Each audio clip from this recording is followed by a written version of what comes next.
Hello, and welcome to the Friday show of Adamo Baseball, where I'm your host, Adamo. And this week, we had not one, but two no-hitters in 2 days, making this 6 for the season. For the modern era of Major League Baseball, the record is 7. Whether you choose to use 1900 or 1903 as the beginning point of the modern era, in this context does not matter, because it's still 7. In 2012, 1990, and 1991, there were 7 no-hitters in each of those seasons. And in 1884, so pre-modern era, there was 8. So if there's one more, the record for the modern era is tied. And if there's 2 more, the all-time record is tied.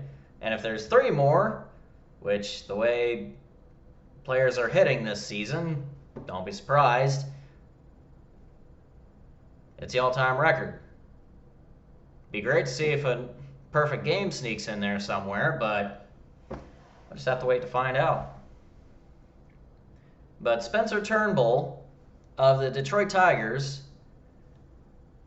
made Seattle the first team to get no-hit twice this season, and then Corey Kluber the next day made the Texas Rangers the second team to get no-hit this season.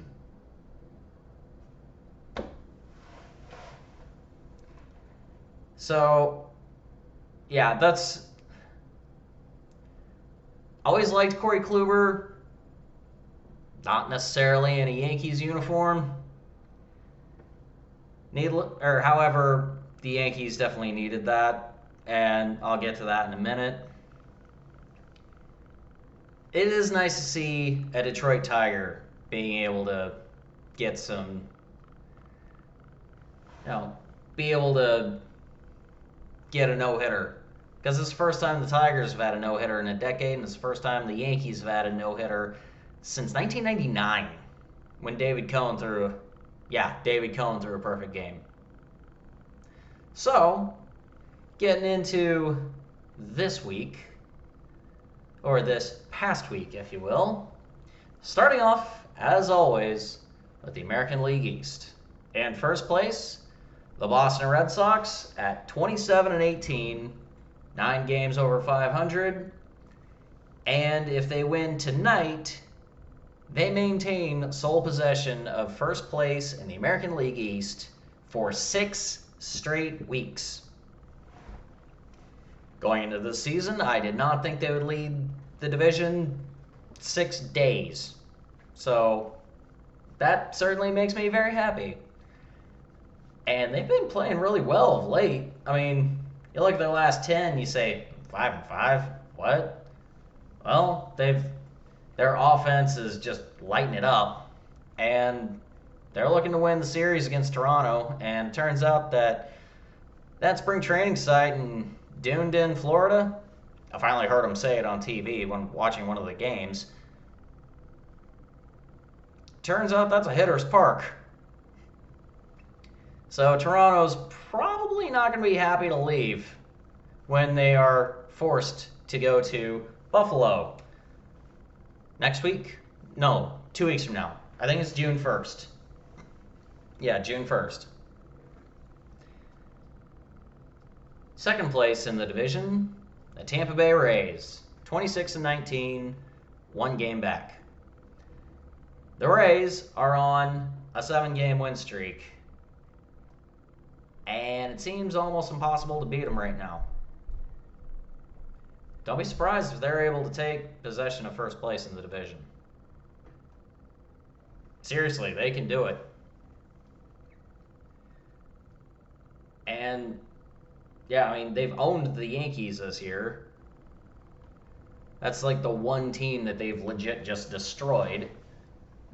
If they can if they can maintain playing like this against the other teams in the AL East, then they could overtake first place. Don't be surprised if they do.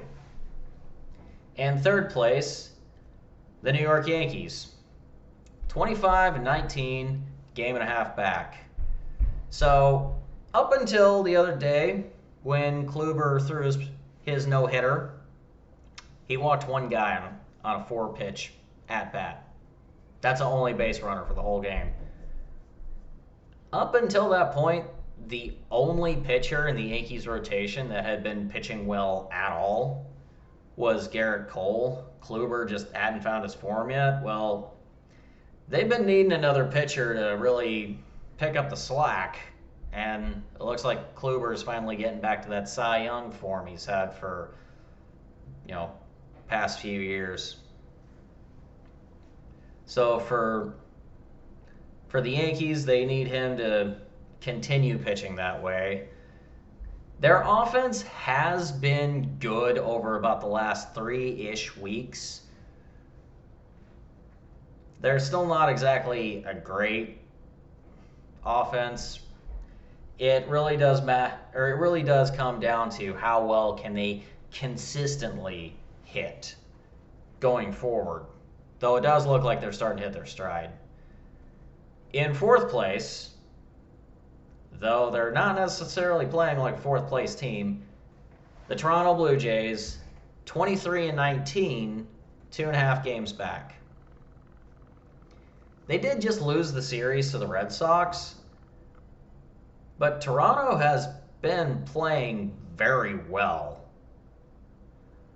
Like, their bats have come to life. On paper, you wonder how they're only 4 games over 500. They've been playing like a team that's better than that.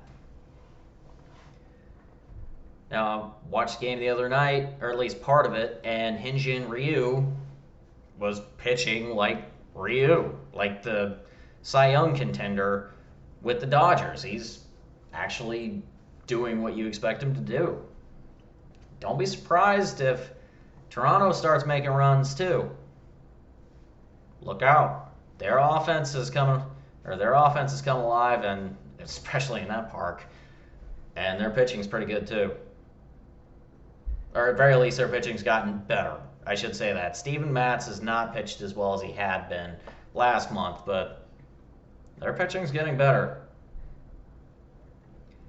Then in last place, sorry to say, the Baltimore Orioles, 17-26, 9 games out.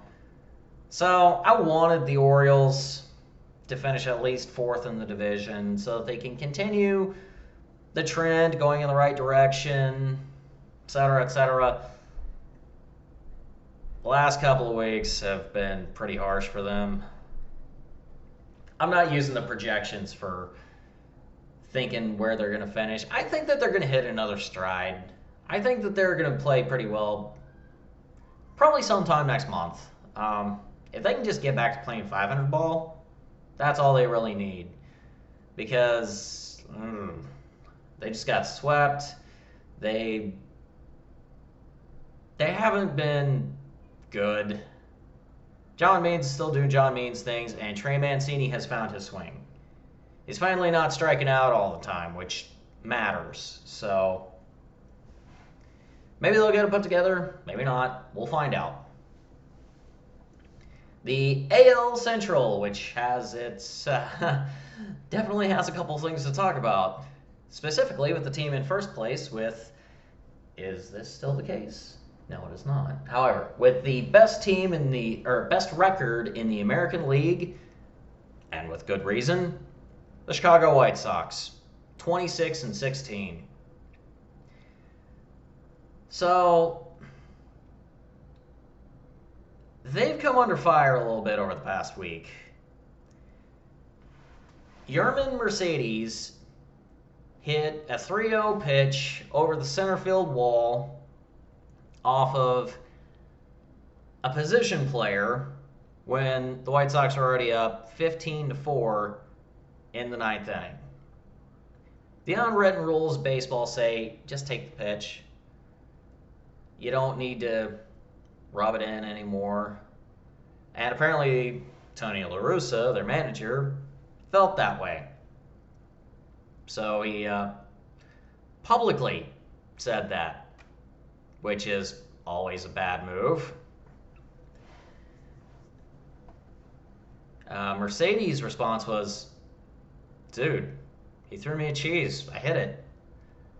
And the Minnesota Twins didn't exactly respond well to that. I'll get to their response when I get to the Twins. Honestly, I don't have a problem with them swinging away. You put a position player in to pitch the ninth inning, and the pitch I think itself was 46 miles an hour, which means he can only throw 45 miles an hour faster than me.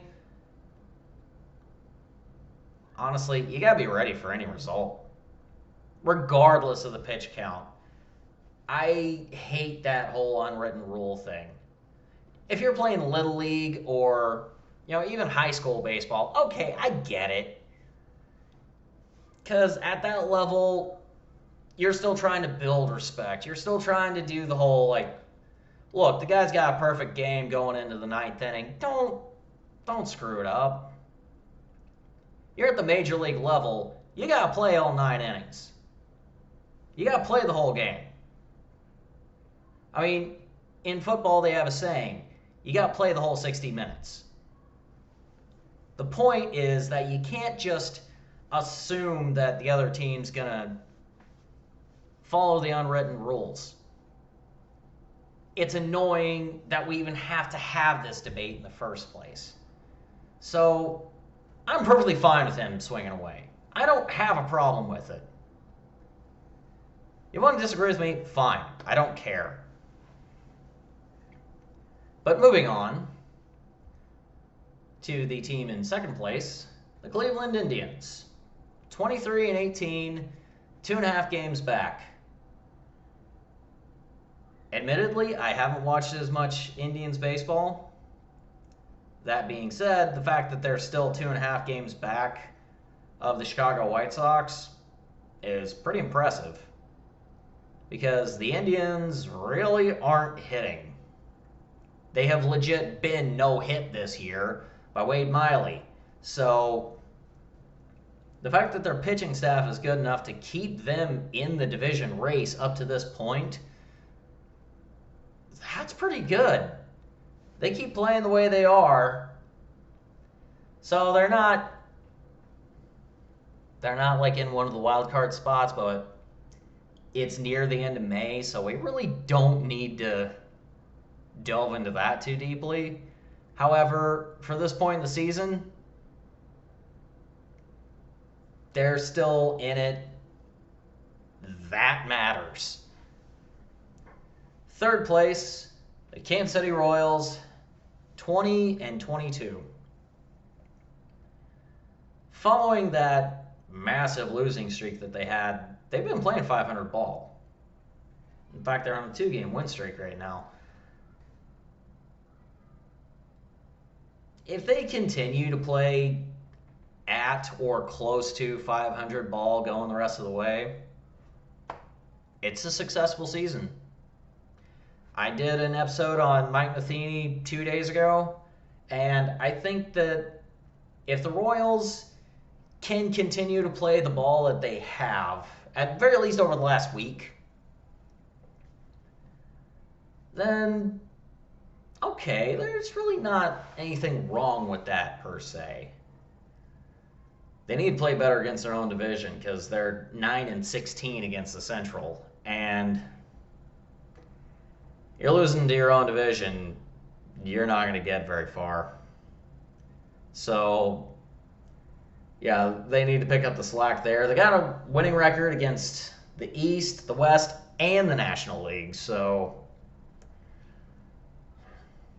you got to beat the teams that know you. In fourth place, the Detroit Tigers, 17-26.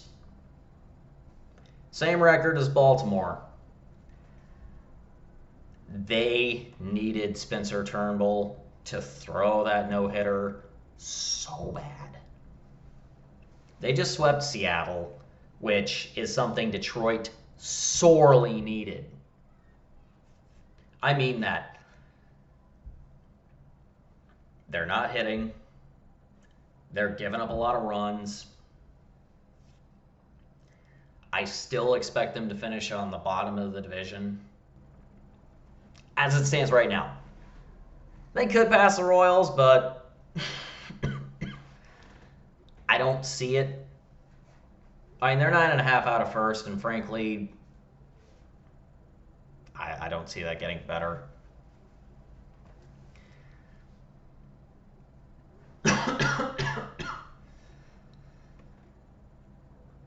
I think I don't know that I really need to hit that too much harder. I just definitely want to throw a good thumbs up at Spencer Turnbull.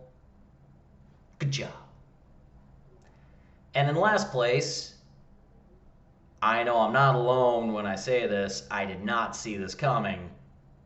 The Twins, 15-28. They're 11.5 back. They just won a game. So the Twins' response to the whole Yerman Mercedes thing, the very next day, in relief, Matt Duffy decided to throw a pitch behind Yerman Mercedes, which was essentially retaliation for not following the written rules. That was stupid. Okay, that was just a dumb move. Either A, if you care about the unwritten rules that much, just keep following them yourself, or B,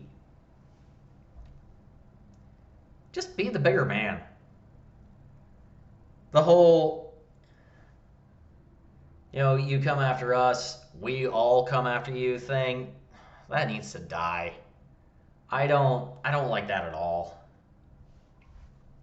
So Matt Duffy is appealing his 3-game suspension. We'll see how that plays out. Rocco Baldelli got a 1-game suspension for defending his player. He's not appealing. He already served it yesterday. The whole situation was just dumb. I already mentioned how I felt about it from Mercedes and LaRusse's perspectives. There was no reason to go after him the next day, okay? You're solving nothing. You're helping nothing. And frankly, I don't think the Twins' response was just about that. The fact that they're losing this year in a season where they should be competing for the division, and they're not, that's probably what's got them so riled up. We'll see if they decide to grow up. And moving on to the AL West, we have a new division leader for the first time in a while. The Houston Astros, 26-18. So they had, I think it was an 8-game winning streak. It was either a 7-game or 8-game. I think it was a 7-game winning streak going. They lost, and now they just won their last 2. No, that doesn't add up. Well, they did have a good long win streak going, and now they're a half game up in the division. I haven't watched that many Astros games this year, so I really can't tell you very much. They're allowing the fewest runs in the AL West, and they have the highest scoring offense in baseball. As it stands right now, they've scored the most runs and most runs per game. They scored 237 up to this point. Meaning that what they're doing, at least for right now, is working. I don't know if they're going to hit a slump. I don't know if this is the real Houston, I don't know what's going to happen going forward. We'll find out. In second place, a team that had been leading the division most of the year up to this point, the Oakland A's, 26-19, half game back. So it looks like it's possible that the Stros and the A's just played each other, because Houston just won 2, Oakland just lost 2. When it's 2 teams in the division, it's usually not by coincidence. So this is just a weird thing to look at. I've mentioned that I don't think that run differential is a great metric. Sometimes it is, but not in this case. They've scored 186. They've allowed 204, giving them a minus 18 run differential, and they're 7 games over 500. Almost 2 months into the season. That's just weird. I've mentioned that I don't really take that stat too seriously because it can be very easily skewed. However, when you're about 2 months into the season, it actually does start to level itself out. So maybe they are just consistently winning the close games and just getting blown out in the losses, which is possible. But I don't know, that's just weird. In third place, the Seattle Mariners, 21-23, 5 games back, and they just got swept. So I think we're starting to see the real Seattle. About 500, slightly less than that. I think law of averages are playing out for them because, starting the season, they were hot out the gate. But now they're 500, or a little under 500, middle of the pack for the division. And I don't really see things changing that much for Seattle, especially being no-hit twice already. Now, getting no-hit by John Means, I've made it very clear I essentially worship at that man's shrine. So there's nothing wrong with being no-hit by one of the best pitchers in baseball. Getting no-hit by Spencer Turnbull, taking nothing from Turnbull. Most people can't throw a no-hitter. There are a lot of great pitchers in baseball history who never threw one. I don't think Bob Gibson ever threw one. He's one of the best pitchers in baseball history. Tom Seaver, he never threw a no-hitter. So, yeah, it takes a lot to be able to do that. That being said, Seattle being no-hit twice, it's not looking good, Bob. And frankly, I don't see things getting better for Seattle. If they do get worse, don't be surprised. In fourth place, the Los Angeles Angels, 19-25.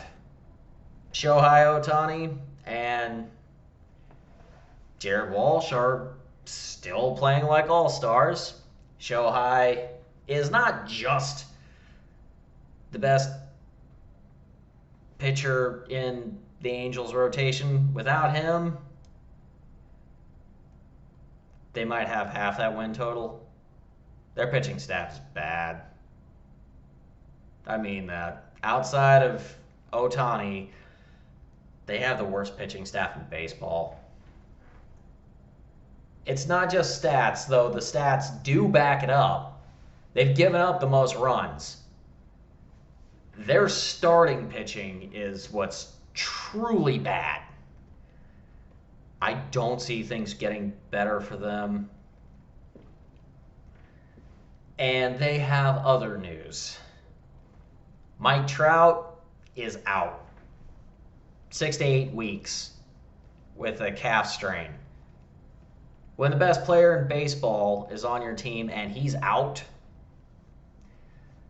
like I mentioned, Shohei Ohtani and Jared Walsh are still playing like all-stars. Outside of that, not so much. Anthony Rendon, he's played well, but at the same time, he's been hurt quite a bit this year. He was out for, I think, a week I think he was on the 10-day IL because he fouled a pitch off his left knee. And then he did it again against the Red Sox. He couldn't run. And what's more, you could see it. The injury bug has got them, and frankly, it's hitting them in the wrong places. So I don't see things getting better for LA. At least not for a while. And then we're on to last place. The Texas Rangers, 19-27. So I remember doing the preview for the Texas Rangers. And in that preview, I mentioned that the Rangers were probably going to finish last. They're the other team that's been no-hit twice this season. And the Rangers got swept by the Yankees. And Corey Kluber threw the no-hitter the second time. I don't see... Kyle Gibson has done well as the ace, if you will, in the Rangers pitching staff. But I don't know if he's going to be able to hold up the whole season because the rest of the pitching staff is not good. Their bullpen is not good. Nick Solak is coming back down to earth from the offensive side. And honestly, there really isn't anything else to look forward to for the Rangers. There's just not. I don't see things getting better for Texas. So, yeah. I want to take a moment to wrap up each division real quick because I forgot to do that this time and I need to. So, wrapping up the American League East, we got the Red Sox in first, the Rays in second, the Yankees in third, the Jays in fourth, and the O's in last. Wrapping up the AL Central, we got the White Sox in first, the Indians in second, the Royals in third, the Tigers in fourth, and the Twins in last. And wrapping up the AL West, we got the Astros in first, the A's in second, the M's in third. That's what the Mariners are sometimes called. The Angels in fourth, and the Rangers in last. Now I'm going to take this opportunity to take a quick little break on my end, but right before I swing it over to the National League.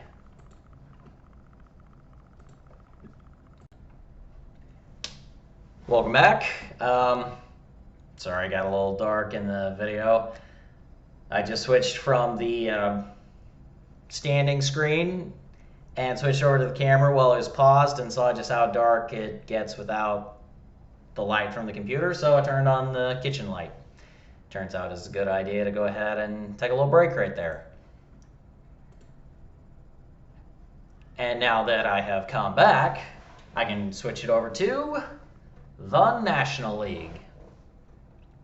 And starting as always with the National League East. Okay, I've been following baseball a long time. Since I was about 10 years old, I've been paying attention to baseball. I don't know how long I've seen Sportsline do projections for who's likely to win the division, who's likely to make the postseason, yada, yada, yada. But as long as I can remember, I don't think I have ever seen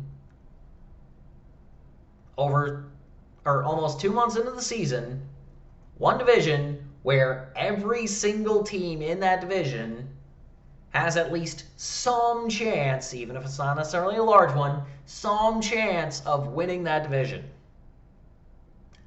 The NL East, all 5 teams have a chance at making the division.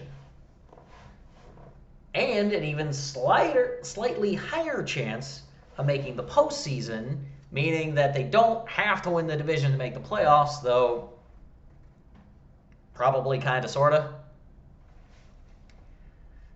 So I wanted to kick it off with that first before I start talking about the team in first place, the New York Mets.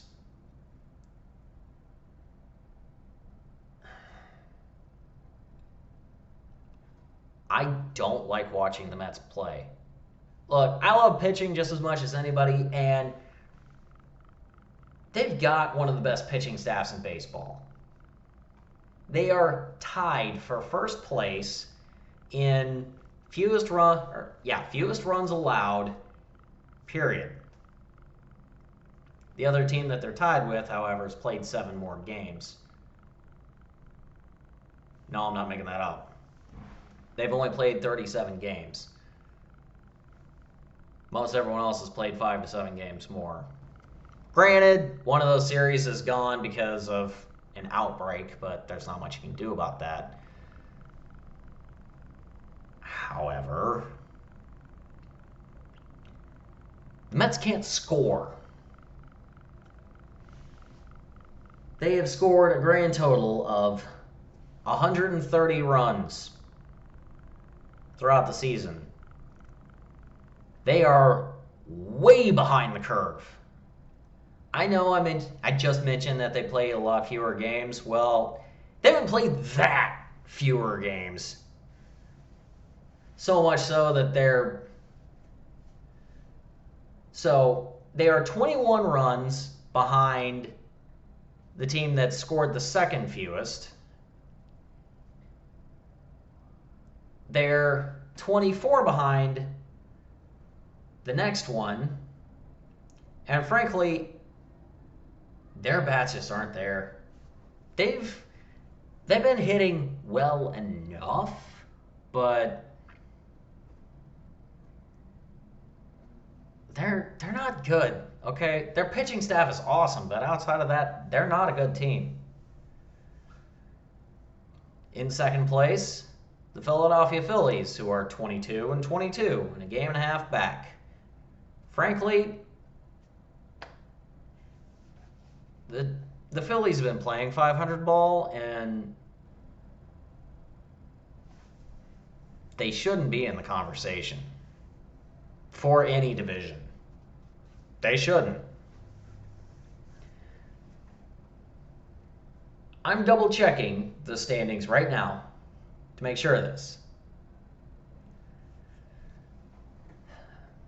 They're the only team with a dead 500 record that is in competition for their own division. They're not the only team that's close to 500, though. In fact, they're the only team with a 500 record, but there's one other division where there are teams within a game of 500 that's in competition for their division. The Phillies, it's not going to get better. It may or may not get worse. Frankly, I wouldn't expect much more. I wouldn't expect any less, though, either. They're probably going to keep playing this way, around 500 ball going forward. Third place, the Miami Marlins, 20 and 23, 3 games back, and they're the only team in the NL East with a positive run differential. Just let that sink in. All the offense that should be there, at least on paper, for all 5 of those teams, Miami is the only one with a positive run differential. And I was watching one of their games earlier. I found out that Jazz Chisholm was out for 18 days with an injury. He came back just as good as he was before, but he was out for 18 days. Goes to show how much I've been able to watch their games.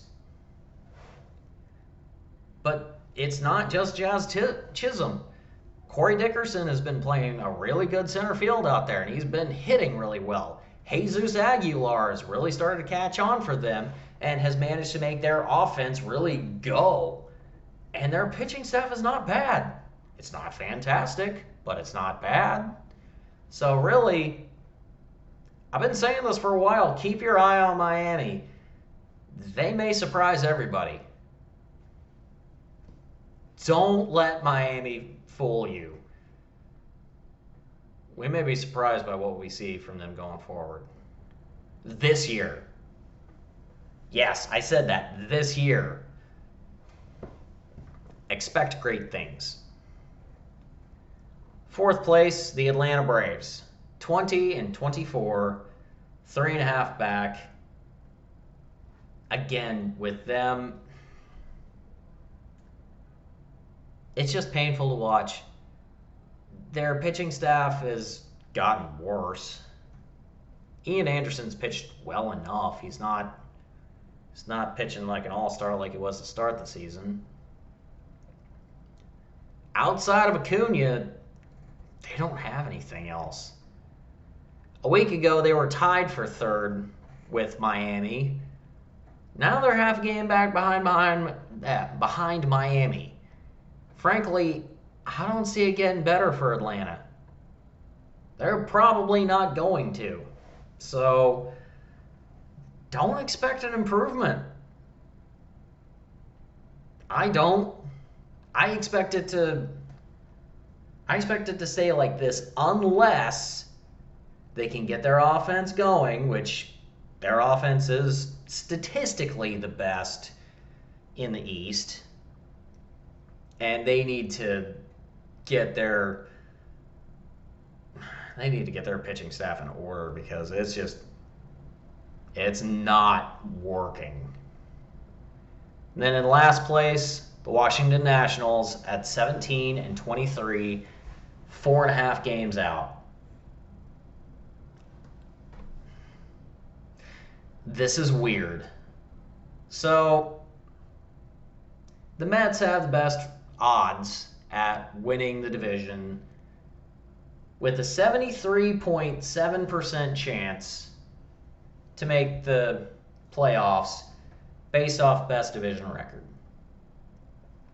The team with the best percentage behind that is the Washington Nationals at 9.4.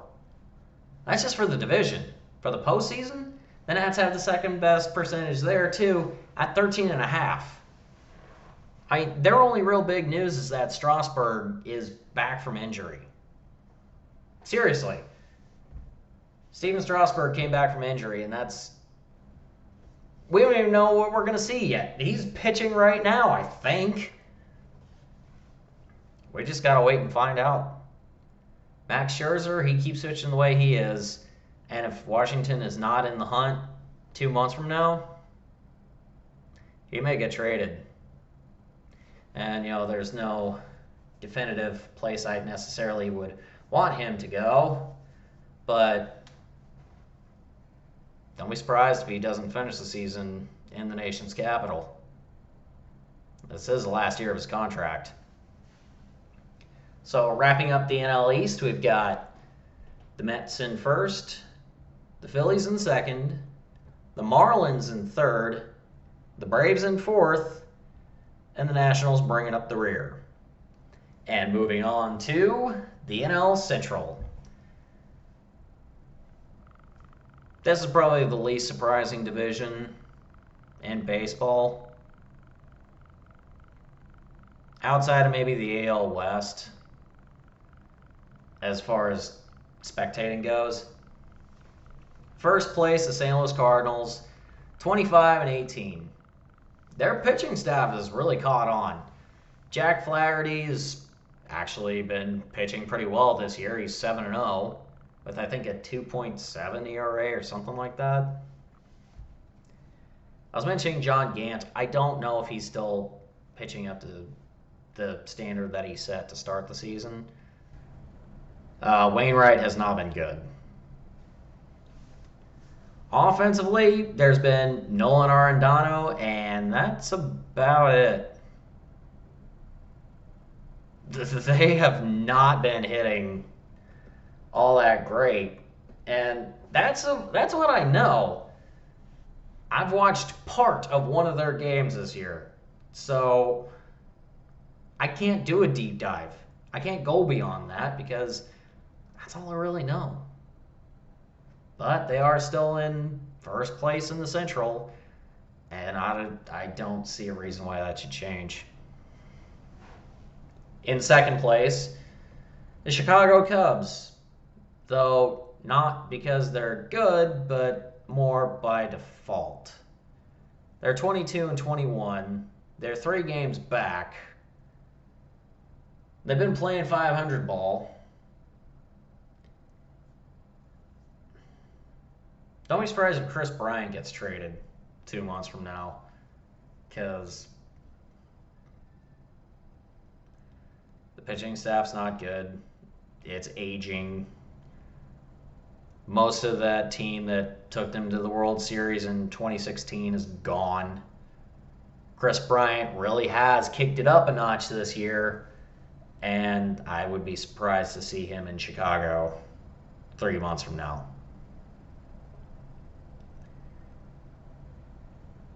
It's not going to get better for the Cubbies. Moving on to a team where it actually could get better, the Milwaukee Brewers, 21 and 22. They're 4 games out of first. So Corbin Burnes has been pitching lights out. Barely walked anybody, struck out a ton of guys, and last I knew his record was 2 and 3. His record, or his ERA, I think, was 1.7. You got an ERA below 2, and you got a below 500 record. It's not your fault. The Brewers' offense sucks. That's a team that we might see get no-hit this year. Most of the no-hitters thus far have been in the American League, though not all of them. The 2 that are from the National League were Wade Miley of the Reds and Joe Musgrove of the Padres. The other 4 were in the American League. Don't be surprised if the Brewers get no hit, whether it's by a good pitcher or not. Don't be surprised. Moving on to 4th place, the Cincinnati Reds. So, yeah, they've still got one of the best offenses in the National League. There's only one team in the National League that scored more runs, and that's the Dodgers. And that's because of the Dodgers' hot start. But they just cannot stop anybody from scoring. Luis Castillo has been a massive disappointment this year. Sonny Gray hasn't been all that good, and frankly, I don't even know who the rest of their pitchers are because they're just not getting it done, like at all. So frankly, I don't see it getting any better in Cincinnati. In fact, I see it getting worse. They're on a 4-game losing streak. I would expect that to extend. I don't even know who they're playing, and I expect that losing streak to go for another couple of days at least. Then in last place, the Pittsburgh Pirates, 18 and 25, 7 games out of first. I'm sorry, it's just sad. Outside of Adam Frazier, they've had no offense. I don't know if Brubaker is still pitching as well as he was a month ago or 3 weeks ago. As far as I'm aware, Richard Rodriguez is still a really good pitcher, like a really good closer. Don't be surprised if Richard Rodriguez is on the trade block as well as Adam Frazier, because those are the two guys that have really kept them afloat this year. And don't be surprised if they're gone a couple of months from now. So I know I keep talking about potential trades. Well, outside of that, is there really anything else to bring up? And now I'm going to go ahead and wrap up the NL Central with, in first place, the Cardinals. Second, the Cubs. In third, the Brewers. In fourth, the Reds. And in last place, the Pirates. Again, this is the least surprising division. Expect the Cubs, Brewers, and Reds to, well, expect the Cubs and the Brewers to jump each other a few more times. The Reds may move a little bit, but it's not going to be by much. The bookends aren't going to change. And moving on to the NL West, starting with the team that's still surprising everybody, myself included, San Francisco. Still in first place, 28-16, mostly because no one can hit on them. They've been on a long road trip, and they've won 5 straight. Because I remember a week ago I was talking about how their home record was 14-4. This week, their home record is 14-4, meaning that they're on a road trip right now. They've won 5 straight. They're 8-2 in their last 10. And it's looking like Sportsline is starting to believe in them. Because while their division odds are still low at 14.4%, their postseason odds are now 77.4. Coming into the season, it was like 3. So, yeah. That pitching staff in San Francisco is for real. It has kept them in this season. Honestly, I'd say their pitching staff is better than the Mets. If DeGrom continues to stay out, don't sleep on San Francisco. And if they keep pitching the way they are, they may pitch themselves to a division crown in a year that no one was expecting anything out of them. Again, myself included, I'm willing to admit that. The team that I think is most likely to be able to knock them out of their jive in second place, the San Diego Padres. 27-17. They're only 1 game back.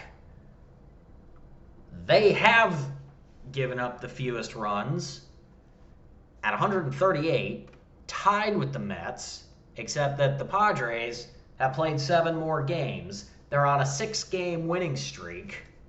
I didn't know that before doing this. They won 6 straight.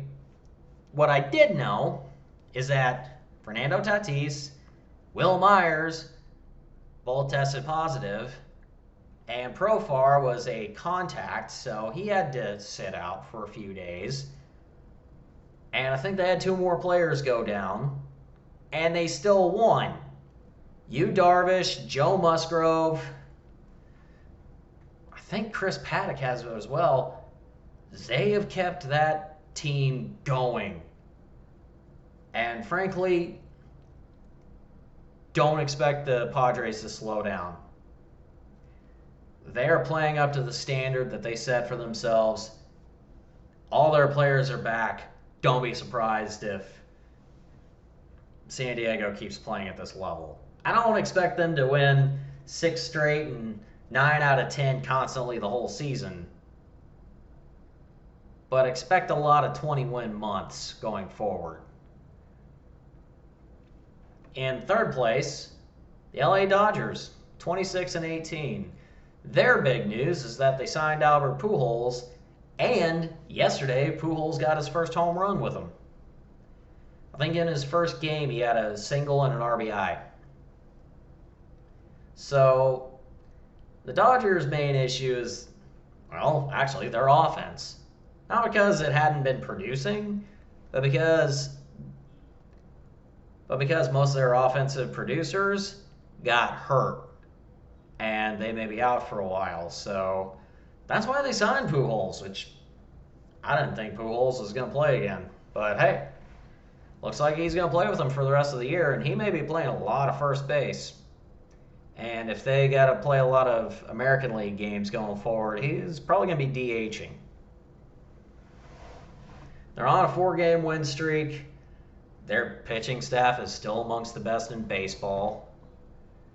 Let me rephrase that. Their starting pitchers are still amongst the best in baseball. Their bullpen has improved, though not by much. Moving on to the 4th place team, the Arizona Diamondbacks, who are 18-27, 10.5 out of first. I'm only going to bring that up this time. I don't even know if going forward it's even worth mentioning. Look, this is not a good team. Their offense has started slowing down. They're not keeping up as they had before. Their offense was the only thing keeping them in games. They've given up the 4th most runs in baseball, 3rd most in the National League, which is saying something because the American League scores more. They're on a 5-game losing streak, and I don't see the Diamondbacks getting any better. Seriously, I don't. So, I don't know what else to tell you.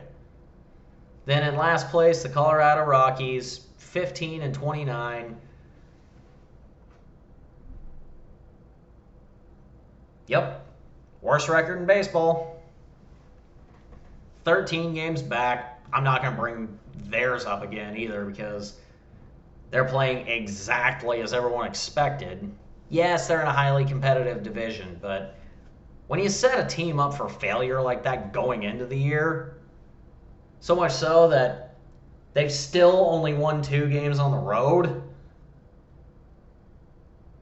what do you expect?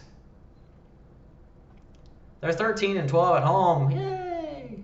They're 2-17 on the road. I don't even want to talk about the Rockies.